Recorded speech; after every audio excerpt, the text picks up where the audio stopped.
Hello दोस्तों, आज के लेक्चर में मैं आपको बताने की कोशिश ये करूंगा कि अगर आपको वकील बनना है, आपको अगर एडवोकेट बनना है तो आप किस तरीके से अपना करियर बना सकते हैं। सबसे पहले अगर आपको एडवोकेट बनना है तो आपको ये जानना पड़ेगा कि कौन कौन से एंट्रेंस एग्जाम्स होते हैं। अगर आप महाराष्ट्र में रहते हैं तो महाराष्ट्र लॉ सीईटी करके एक एग्जाम होता है। अगर आप नेशनल लॉ यूनिवर्सिटी, जो कि 22 नेशनल लॉ यूनिवर्सिटीज होती है, जहां से अगर आप लॉ की डिग्री हासिल करते हैं तो उसका इंपॉर्टेंस बहुत ज्यादा होता है।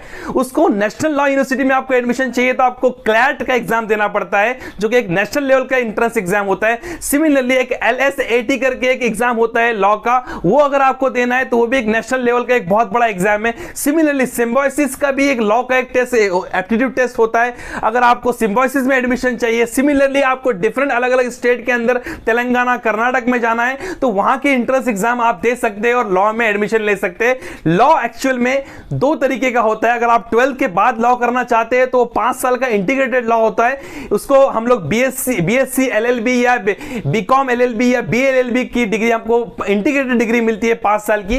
या फिर अगर आप ग्रेजुएशन के बाद में लॉ देना चाहते हैं तो आपको LLB की डिग्री मिलती है, वो 3 साल की होती है। सिमिलरली लोगों का ऐसा मानना होता है कि लॉ सिर्फ क्रिमिनल के केसेस लड़के, लेकिन लॉ में बहुत सारी स्पेशलाइजेशन भी होती है, जो कि आप अगर LLM करते हैं LLB के बाद में तो आप स्पेशलाइजेशन में सिलेक्ट कर सकते हैं। जैसे कि क्रिमिनल लॉ होता है, सिविल लॉ होता है, उसके साथ साथ साइबर लॉ होता है, कॉर्पोरेट लॉ होता है जो कंपनी के अंदर काम करते हैं। सिमिलरली बैंकिंग के लिए जो काम करते हैं उसको बैंकिंग लॉ कहते हैं। टैक्सेशन लॉ होता है, इंटरनेशनल लॉ होता है। सिमिलरली इंटेलेक्चुअल प्रॉपर्टी लॉ होता है, एनर्जी लॉ होता है। सिमिलरली आप अगर दिगर और इस फील्ड में जाए तो एनर्जी लॉ होता है। उसी के साथ साथ अगर आपको मजीद उसमें काम करना है तो मैरिटाइम लॉ, उसके साथ साथ women and child protection law, और इसी तरीके से बेशुमार उसके स्पेशलाइजेशन के फील्ड है और बहुत ही बेहतरीन फील्ड है। अगर आप लॉ में अपना करियर बनाना चाहते हैं तो डेफिनेटली आप करियर बनाइए और लॉ के एंट्रेंस टेस्ट के एग्जाम की तैयारी कीजिए और वकील बनिए। Thank you very much.